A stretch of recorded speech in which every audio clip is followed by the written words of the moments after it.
Alhamdulillah, Alhamdulillahi Rabbil Alameen, wassalatu wassalamu ala afsalil anbiya wal mursaleen wa ala alihi wa sahbihi ajma'in. Amma ba'd, uh, first of all, I would like to thank all of my friends who are listening, especially Dr. Muhammad Munir Al-Azhari from platform of British Fatwa Council. First, I would like to appreciate your efforts, especially to, mashallah, what a unique topic you selected. That is need of day, and especially the work of Hanafi jurist, and especially Ibn Abidin Shami, and to introduce him from this fatwa crafting, that is unique effort from your side. I really appreciate you, Dr. Muhammad Munir Al-Azhari, and your whole team. Jazakallah. Allahu Akbar. So the topic what is assigned to me is which under the title of the craft of fatwa, 5 objectives of fatwa. So I would like to first discuss what are contents, what we will discuss. So first there is introduction to topic. Then at second place, I came with mapping of maxim and objectives of Rasmul Mufti, then objectives of Sharia and their importance in classical and modern literature. Then Maqasid theory by Imam Ghazzali. Then one of the fundamental question is there that whether these 5 objectives can be extended at this time, or we should discuss the things as subtitle or the sub-objectives under these defined 5 objectives, what are basically promoted by Imam Ghazali. Then these are in handful, these are presented by Imam Shatibi in Muwafiqat, and later on these were developed in different other disciplines. Different people have, as I am student of Islamic banking and finance, so Ibn Ashur and some other writers are also there, and they are so prominent in this discipline of the objectives of Sharia, and especially objectives of Sharia what are related to Islamic law business contracts. They have mapped with them these objectives in the commandments of Almighty Allah and below Prophet Muhammad sallallahu alaihi wasallam. So if I talk about introduction, then Akudu Rasmil Mufti, although before me, different prominent scholars, muftis, and professors, they have professed different aspects of this Akudu Rasmil Mufti, but I would like to give an overview then to jump on my topic.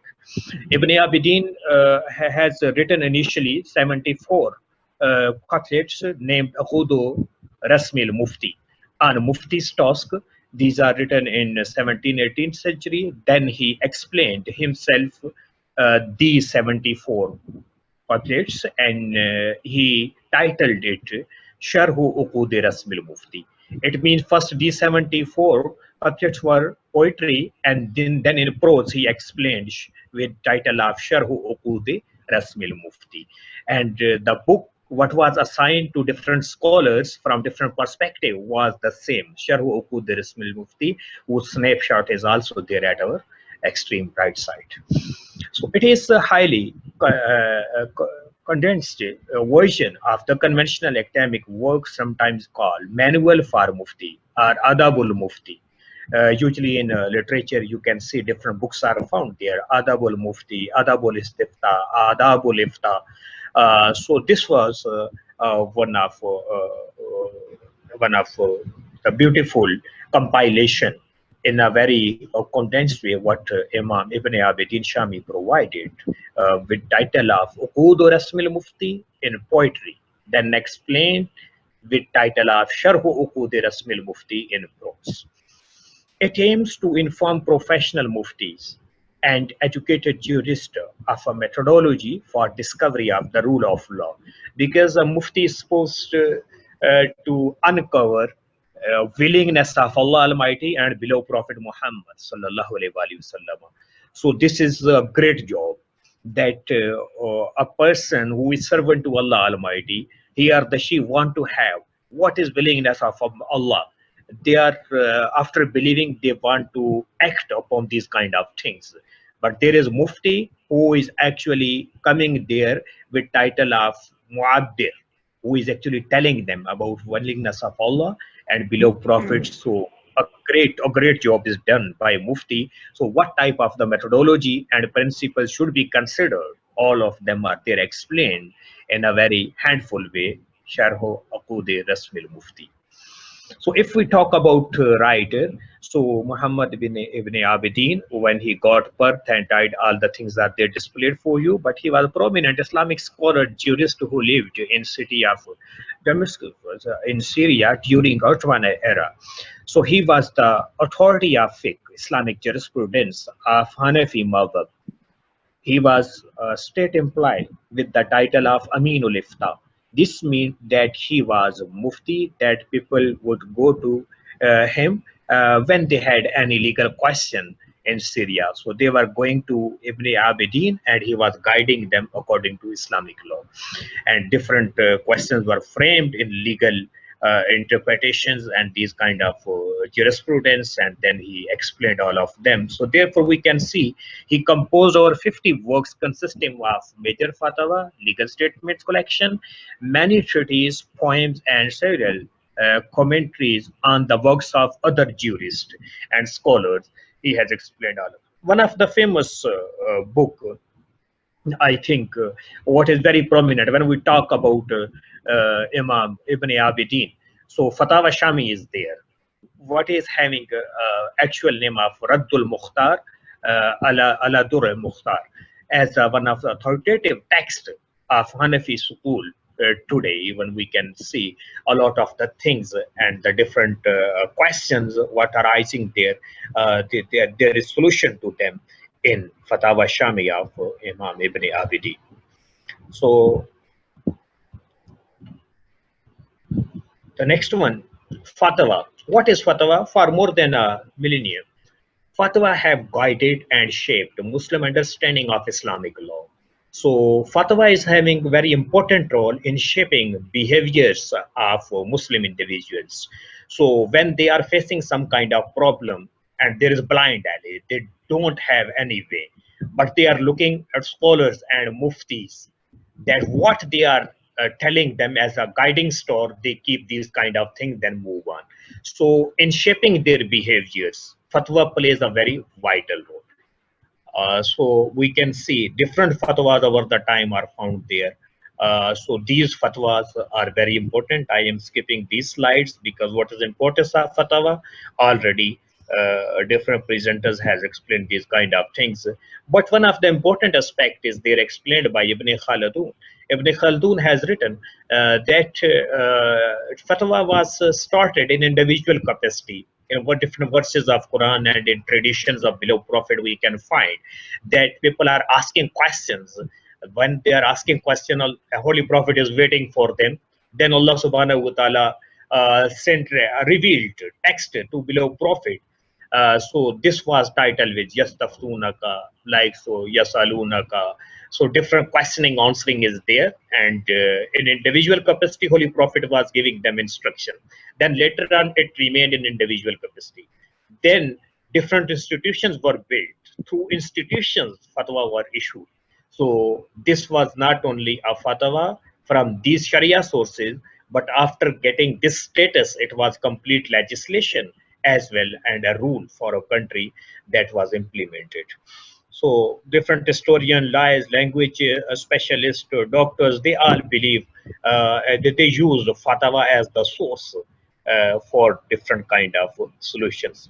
So we can say that these Islamic legal thought, Islamic social history, if someone want to explore with these modern titles in these days, so these compilation of the fatwa like Fatawa Khania, Fatawa Alamgiri, Fatawa Shami, different books of the fatwa are one of very good source what incorporate Islamic legal thought and Islamic social history and other aspects as well. So actually, the topic what was assigned to me in this specific course, this was the 5 objectives of fatwa in Rasamul Mufti. I overviewed all of Rasamul Mufti even during my days what I spent there at Darul Muhammadiyah Ghausia, Dera Sharif. and I completed my thesis on Kitabul Buyu in supervision of Mufti Sher Muhammad Khan. And he also guided us to our view this Uqud Rasmil Mufti. So since that time, I was having idea that this kind of specific topic of 5 objectives of Sharia is not explained in Rasmul Mufti with the same pattern with these points what are provided to me. But one thing is very clear that there are different Sharia maxims in Uqud Rasmil Mufti related to like Zaruriyat Tubikhul Mazura. Similarly, before me, Al-Azri Sahab was explaining about Al-Urfu, Al-Adatu Muhakama. These kind of things are explained there in Rasmul Mufti. Then I tried to find out the things and I built different basic bricks to map this theory with the Rasmul Mufti. Then I came with different pieces of this specific Rasmul Mufti's text so that I can integrate this one with the objectives of Sharia. So first I would like to explain objectives of Sharia for my listeners, and then we will move on to text of Rasmul Mufti. So we can see there that the objectives of Sharia and their importance in the classical. So we can see there. What are the objectives of Sharia? And sometimes these are in the book of Raisuni as International Islamic Thought of America's book. They have translated it with the intents of Sharia. And sometimes it is translated with the objectives of Sharia. So these intents of Sharia in classical literature, we can see that Shatibi has explained in the Sharia qasada bit tashri'i iqamat al-masalih al-ukhrawiyya wa diniyya. That intents of lawgiver is to provide success in this life and hereafter as well. So this also reflect from the dua of beloved Prophet, Rabbana atina fid dunya hasana wa fil akhirati hasana. The complete reflection is there in definition of Imam Shatibi that what is intent of lawgiver. So further he has explained that there are two things what are very important to conduct ijtihad or to give a Sharia opinion. The first one is Fahamu Maqasid Sharia ala Kamaliha. The person who is supposed to hold office of jurisprudence and to give to provide guidance on Islamic thoughts, he must have complete understanding of these objectives of Sharia. The second one is at-tamakkunu min al-istinbat bina'an ala fahmihi fiya. It means he should also have complete control so that in light of these maqasid Sharia and other sources of Sharia, he should have complete command to derive these instructions from original sources, then to integrate them with the maqasid Sharia, and then to provide an opinion that should be that should incorporate all these kind of aspects from basic sources and from the higher intents of Sharia. So these two things are very important. So these both are related to eligibility of a person who whether he or she is able to provide this opinion. They must have these kind of aspects, complete understanding of the higher objectives of Sharia, then to provide incorporated opinion on Sharia issues. So if we see in our classical literature, Imam Ahmadi, he has also explained al-maqsuda min al-sharri imma jalbul masalati or daful madarrati or majhul amarayn. In al-ahkam he has explained this one. So we can see there that there is complete reflection of one of Sharia makes. So we can see azaruriyatu tubikhul mazurat. Likewise there is azararu jutal. So we can see there all these things are there explained with the name of Maqasid Sharia. So he has explained that intents of lawgiver is to secure benefit and to repel evil, are the both of them. They're both kind of the things are there. So usually I explain for my students, okay, I am coming on the next table, then I will explain this one, that would be easy for us, that how these Jalbul Manfiya, if we see Mamurat, these are actually related to Jalbul Masaliha, that we are supposed to maximize these kind of things, what are there under title of Mamurat, recommendation by Almighty Allah and beloved Prophet. Daful Mudera, if we see prohibitions are the manhijat in Islamic jurisprudence. So we can see all those things what are not beneficial for society, what may lead to harm, are the harmful activities, are the ultimately to destruction. So all these things are minimized and ultimately completely eradicated from our society. So these mamurat and manhiyat, mamurat to maximize these mamurat, manhiyat to minimize these manhiyat. And what is the core objective? This is the objectives of Sharia. The things what are beneficial for the defined objectives of Sharia, these are in mamurat. The things what are not beneficial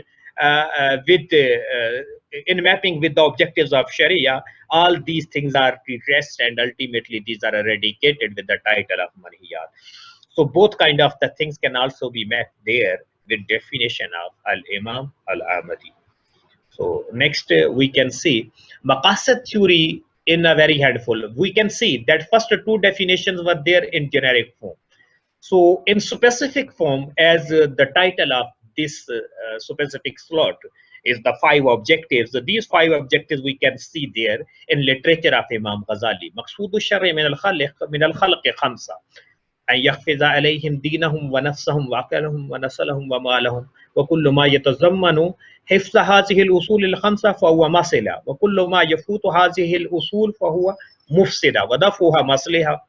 In Al-Mustasfa, Imam Ghazali, in a very handful way, he came with a statement what incorporate our title and all the things there explained. What are these 5 objectives? These are actually they're explained in next 2 slides. So therefore, I am jumping to this one. So this is Tarif. Then I came to the modern jurist who have explained, like Tahir bin Ashur, whose death is in 1973. He has also explained in his book in Maqasid al-Sharia al-Islamiyya that Maqasid al-Tashri'a al-Amma hiya al-Ma'ani wal-Hukm al-Malhuz al-Shari fi Jami' Amal al-Tashri' wa what is the main meaning of this statement? What is there? That is for reference. You can read. There is a maqasad or overall intents considered by lawgiver in all kind of the commandments. As I have explained, these commandments are actually mamurat and manhiyat, recommendations and prohibitions. So in all kind of these commandments, so when objectives of Sharia are considered, so this is actually meaning of this specific statement, what is provided by Tahir bin Ashur in modern time. Then Shaykh Halal Al-Fasi, whose death is in 1974, he has also explained this one, and its ultimate result is the ultimate goals and wisdom of Sharia commands is maqasid. Same, you can say that their definition or their explanation is actually 2 sides of same coin, because they are talking about maqasid and higher intents of Sharia. So what is an objective from this one? They have actually explained there that after knowing this one, when Allah subhanahu wa ta'ala orders about some kind of thing, our beloved prophet is ordering about some kind of thing. When you know about what is the objective, then it is easy for you. You get a satisfaction while doing this kind of thing. So these definition also talks about human behavior, and because in economics we talk about customer satisfaction, investment satisfaction. So these kind of the terms are used. They have mapped in their definition that after knowing this specific aspect, then they are able to satisfy themselves while acting or while prohibiting or retaining themselves from some kind of thing. So one of the comprehensive definition is there provided by well-known scholar Hashim Kamali. He came with this one. The word maqasid plural maqsid reflects the meaning of purpose, objective, principle, intent, goal. It comprises the wisdom and knowledge behind ruling and the objectives of the particular action. So we can see in next slide, he further explains that Sharia is predicted on the benefits of individual and that of community, and its laws are designed so as to protect these benefits and facilitate improvement and perfection of conditions of human life on earth. So we can see, according to modern times, how Hashim Kamali's definition and this explanation incorporates objectives of Sharia for all kind of commandments of Sharia, whether these are in recommendations or prohibitions. So their Maqasid theory and its application is summarized by me. I have summarized its first column in line with Imam Ghazali's definition and the 5 objectives what he has explained. Then there is affirmative side, then legislation, then verses.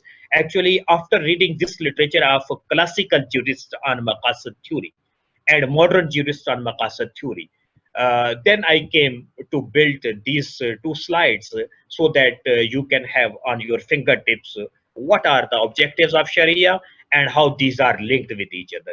So we can see the protection of faith in this one at affirmative side at state level. This is a responsibility of a Muslim state, and where there is Muslim in majority, to provide security to all kind of sacred places, because all the faiths and those people who are living with you, they all are having their own set of belief. So security to provide their sacred places, all these things is also can also be mapped with this one. So this is another, you can say, extension of these objectives of Sharia, but as a sub-objective under this protection of faith, we can see this one. Then legislation, what is provided through divine sources of Quran and Sunnah. So these are hudud, these are like punishment of conversion and other things are there explained for this. So Quran says, La ikra fi din qad tabayyana rushdu min al-ghayy, that you can't compel anyone from perspective of deen and religion, because Allah subhanahu wa ta'ala has explained what is good and what is wrong. Both sides are clear and open for you. Each and everything is fully exposed and explored by Allah Almighty and below Prophet after this revelation. Al-yawma akmaltu lakum dinakum wa atmamtu alaykum ni'mati wa raditu lakum al-islam din. And so second, a protection of life. For the protection of life at affirmative side, there should be health care facilities for individuals. We should provide them shelter, food, clothing, all these kind of the fundamentals. What are the fundamental need of a person? Okay, healthcare facilities, when someone is getting birth, after this one they need a healthcare facility, well fully loaded labor room should be there. Similarly, the next thing is we should provide them shelter as a state, then food, clothing, and the security of life. This is for the state. This complete column is covering actually Islamic system under these objectives of Sharia, what can also be integrated there in with these different mayors of, or the, you can say, heads of the Maqasid theory. So Islam provide legislation of qasas, hudud, and diyat, and there are the verses what are completely explaining what is wisdom in this one. I am not going to explain because we can see this one, and most of us who are listening, mashallah, they are professional, they are well known about these kind of things. So the third item is the protection of intellect. The very fundamental thing for intellect is education. So when there is education is very important for our individual. This should be state responsibility according to objectives of Sharia to provide them education and to educate them, to uplift them, then to provide them training so that they may not appear any kind of technology gap or the other kind of the gaps. Fully incorporated in line with the modern practices, they should provide to. This is the protection of intellect. So legislation, there is complete regulations for this specific those who are going to spoil their intellect. So there is explained. The next one is the protection of assets and property. So state is supposed to provide them locus for protection. State should control inflation so that they money and their this stock may not devalue, may not lose their value. Similarly, those people who are interest sensitive, they should provide riba-free investment so that they can invest from this perspective. So there is the punishment of hand cutting, hadith sarka, for this one verse is clearly given there. Then the protection of progeny and bloodline, haya-based society should be promoted there, and all kind of the things what are leading to haya, they should provide this kind of environment so that all those problems what are there prevailing as a precautionary measure, we can provide a complete system in affirmative side. Then for married, there is rajam, unmarried 100 lashes, and their verses and their detailed arguments are there in last column. So after reading these two slides, what are based upon all the studies what I have explained before, in first column you can see why we are talking about objectives of Sharia. Because to think about faith, then protection of life, uh, then protection of intellect, asset property, these kind of things. This is desire of every individual. So everyone want to have this kind of protection. So we can say Islam provide us a deen what is actually based upon human nature, what we want to have apart from religion. Each and everyone want to have this kind of system. We want to have protection of intellect and protection of progency, assets and property. So Islam provides solution in legislation to us. Like so, the second column is telling us about Islamic welfare state. So these kind of the concept in framework of the objectives of Sharia. If you see partially only second column, affirmative side, you can see this model is providing security to sacred places, healthcare facilities, roti, pani, makan, kapda, shelter, food, clothing, all kind of things, education, locus, inflation control, all kind of investment activity, and hijab-based society. So we can see that Islam supports Islamic welfare state concept, and this we can do mapping of this kind of concept with these objectives of Sharia. Then the third column should, if we want to tell all those people who are talking about hudud or this kind of legislation from the Sharia perspective, what kind of the punishment is there defined. So after giving this paradigm of these first column and second column, I think it would be very easy for an individual or freshman to understand that why Islam is telling us about hudud and qasas, about these kind of things. So the last column is about detailed arguments. So these are five objectives what are defined by Imam Ghazali and other modern scholars. What are there explained? Now I am going to map these objectives of Sharia and the Sharia maxim with the text of Rasmul Mufti after our viewing where there is the mapping is formed. So if we see objectives of Fatwa, so in fifth couplet, he asked for Allah's support and success of acceptance in the objectives. Definitely, when he was writing this one, he was facilitating all the muftis because he was providing manual to muftis. So these were related to Adabul Ifta, Adabul Mufti. So actually, he was asking help from Almighty Allah. Tawfiq Rabbih al-Kareem al-Wahid wal-Fawz bil-Qabul fil Maqasid. So what are the Maqasid? Definitely, Maqasid is to first to explore what is willingness of Allah, how you can please Allah and below Prophet Muhammad sallallahu alaihi wasallam.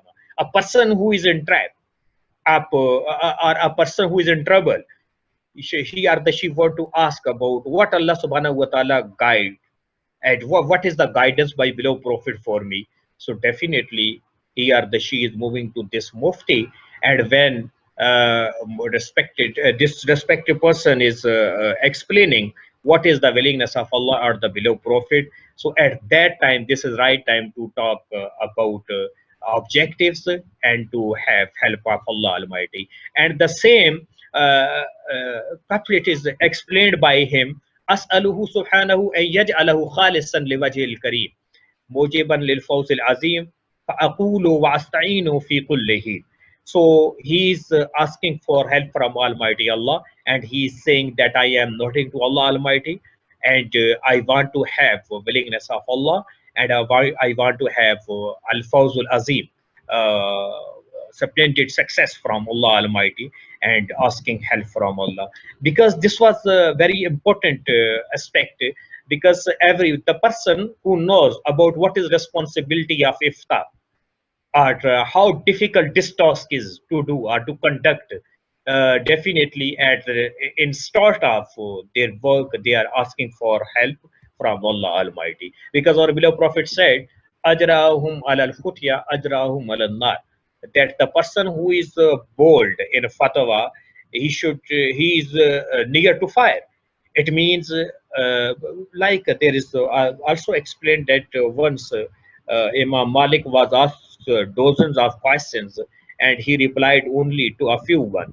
The person who came to Imam Malik, he said that I came to you after listening that you are a great alim and scholar, but you came with only meeting to a few questions of mine.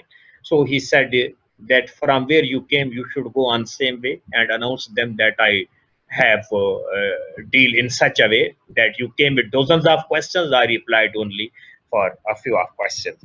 So the person who knows about what is responsibility of fatwa, definitely he don't go to fatwa practice stupidly.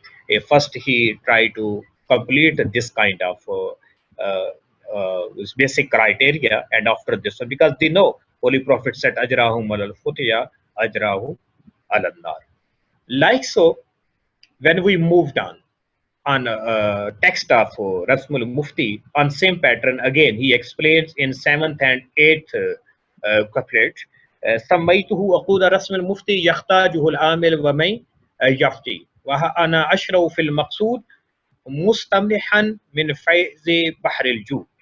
So in such a, again he is asking guidance from Almighty Allah in seventh and eighth couplets. Why? Because there is explained that in this verse we can see in Surah Al-Baqarah verse 169 that innama ya'murukum bis-su'i wal-fahsha wa an taqulu 'ala Allahi ma la ta'lamun, that he Satan commands you only what is evil or the fahsha sinful, and you should say against Allah what you know not.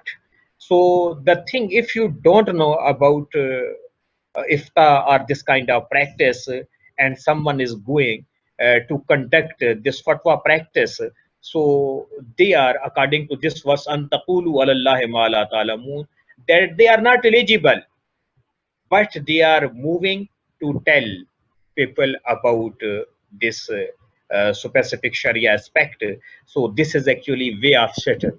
So these kind of some kind of statements are the verses up there what frighten different muftis from doing this kind of thing. Therefore, instead of their books or the fatwa, again and again they are asking help from Almighty Allah. So there we can see he is talking about Maqasid, about Maqsood, and about other kind of things, asking help from Allah Almighty.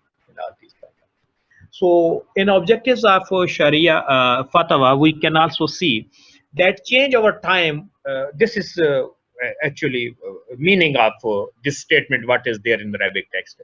That change over time would be considered by Mufti to secure benefit and repelling evils. So this one we have explained already in Maqasid al-Sharia, to secure benefit and to repel evils. This is Jalbul Masalih Wadaful Mafasid.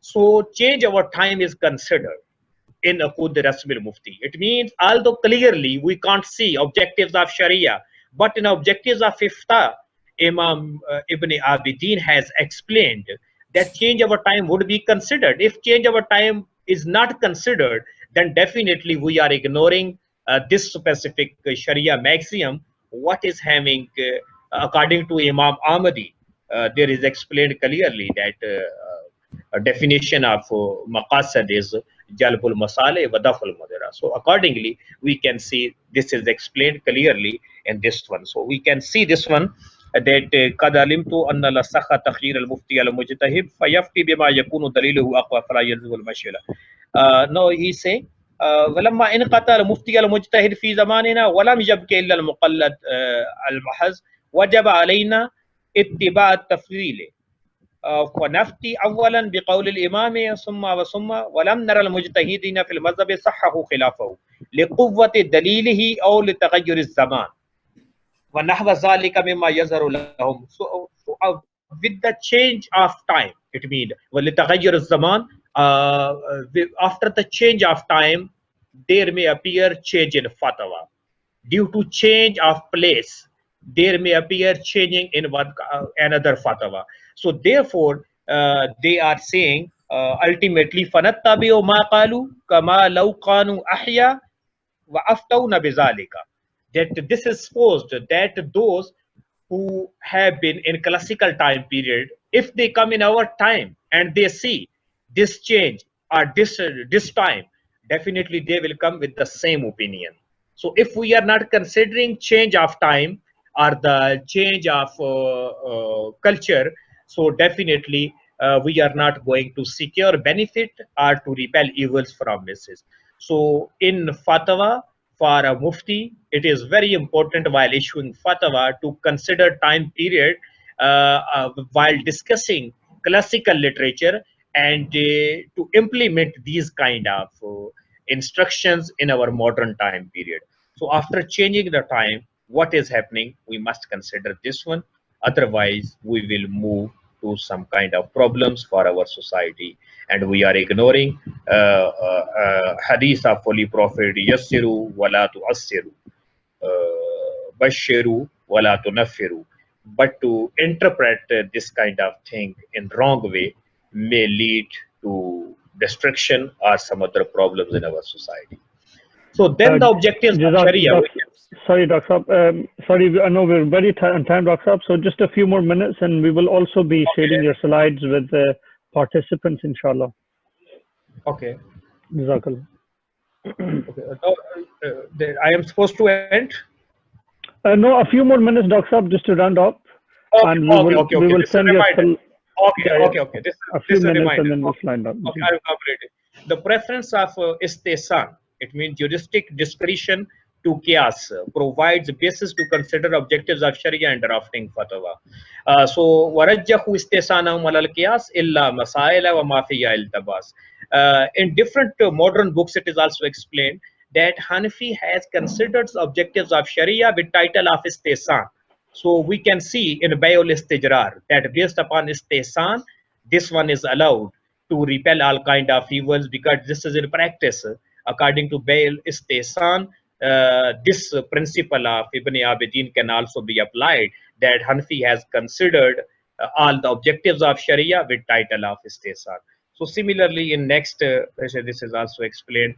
So these are actually divine sources and rationality. So their rational approach is also considered with divine sources to achieve the higher intents of Sharia. So these are different aspects of what are like. So Urf, already Al-Azhari Sahib has explained Urf. So Urf is also one of the aspect what would be considered. Otherwise, there would appear problems for masses or other believers to act upon these kind of things.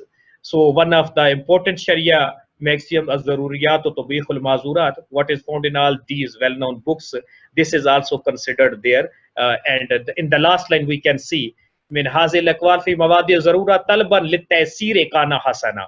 All these reflections, what are there in text of Qud Rasbil Mufti, that are actually guiding us, that these 5 objectives are not explained clearly, but what is the end objective of these objectives, this is explained by Ibn Abidin, and what is their extension, all the things are there explained in my next slides. That would be helpful for you. Thank you very much. MashaAllah, MashaAllah.